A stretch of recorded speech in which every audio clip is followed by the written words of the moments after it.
Hello, चला चला आपण गेम खेळूया. समसंख्या व विषम संख्यांमधून तळ्यात मळ्यात, तळ्यात मळ्यात, मळ्यात. अगं इथं किती मोठी आग लागली. अगं हा तर आपल्या शाळेचाच पालापाचोळा आहे. हो ना, आपल्या शाळेच्या परिसरात व शाळेमध्ये शॉर्ट सर्किट झाली तर किती भयानक होईल. अशा आपत्ती निवारण मधून घेऊन येत्या जिल्हा परिषद वरिष्ठ प्राथमिक शाळा म्हैसाळ येथील विद्यार्थ्यांनी आपत्ती व्यवस्थापन निवारण मधून.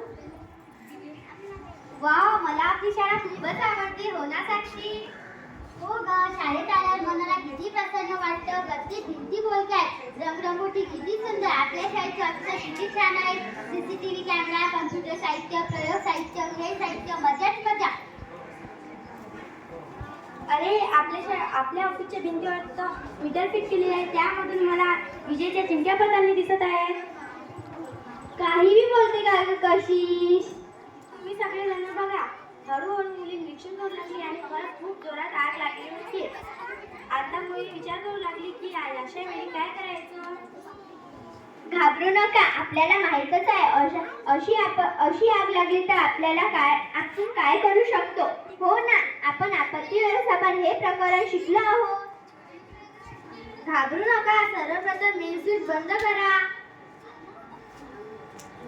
थांबा थांबा रे, आपण पाणी टाकू. अगं आग लागल्यावर पाणी कधीच टाकत नसतात, कारण पाण्यामध्ये क्षार असतात. क्षार हे विजेचे वाहक असतात. त्यामुळे आपण पाणी टाकण्याचा प्रयत्न केला तर पर्यायातून जीवितहानी होऊ शकते. अगं अशा वेळी आपण तरुण काढलेलाच बरा. तुम्ही मोठ्या इमारतीमध्ये बघितलेच असेल की पेट्रोल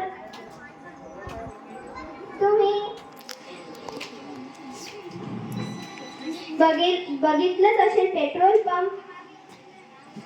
मैत्रिणींनो, तुम्हाला तर माहीतच आहे आग लागली असता ऑक्सिजन सिलेंडर आहे.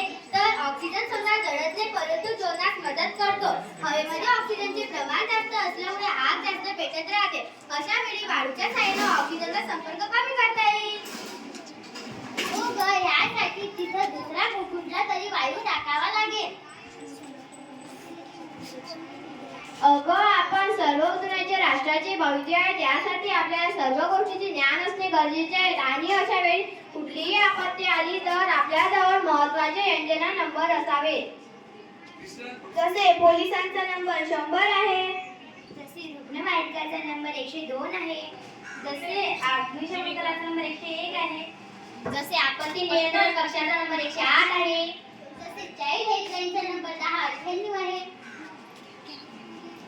हो आहे ना.